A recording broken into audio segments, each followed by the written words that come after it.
Ngayon, ipapakita ko po sa inyo yung actual na product ko na binili natin sa Alibaba.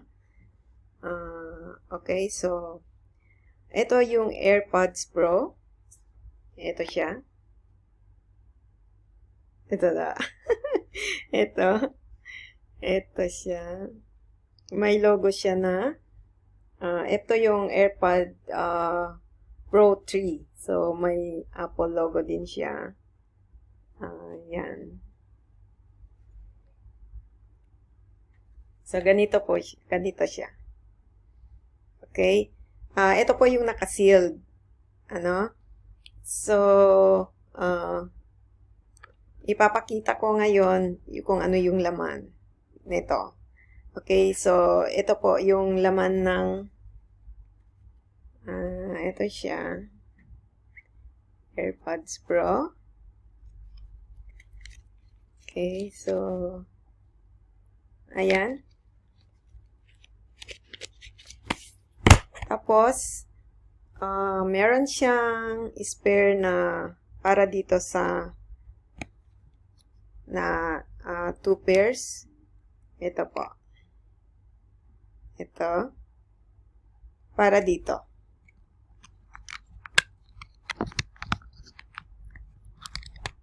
Ito. Okay. Okay, so, ito yung charger niya. So, ganito po ang charger niya. Yung modern po na charger ngayon. Ito. Yung parang Apple 5. Or, ito naman yung bihira lang siya. Pero, itong AirPods po ay pwede siya sa Android at saka sa iPhone. No? So, Bluetooth naman siya. So, okay lang.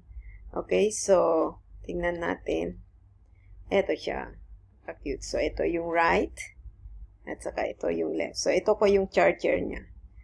Okay, so, ganito siya kaliit.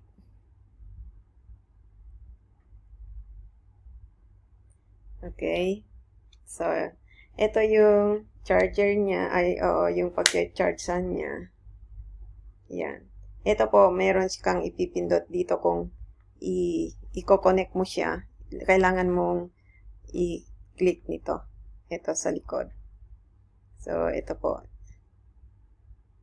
Yan. Ngayon, ito yung ilagay natin. Ito yung right and left. No? So, okay? Ayan. Ayan siya. Okay.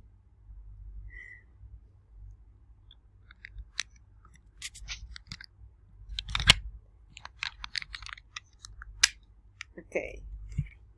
Tapos, ito yung charger niya. Pakita ko lang sa inyo, no? Okay. Ito siya. Okay, so, hindi po kayo matatakot na mag-order sa Alibaba. Alam ko yung COVID galing sa China, pero wala pong COVID yung, yung product natin. So, tuloy pa rin yung business. Kahit ganito, hopefully na mawawala na yung COVID. Okay, so ngayon, ito yung website ko kung saan ko binebenta yung AirPods. Okay, so ito yung AirPods. So, dalawang klase po itong AirPods. Meron po siya yung mas low yung kanyang So, ito yung AirPods Pro 3A Roha. Ito yung 1.1A Roha chips na ito yung copy ng best copy ng AirPods Pro 3.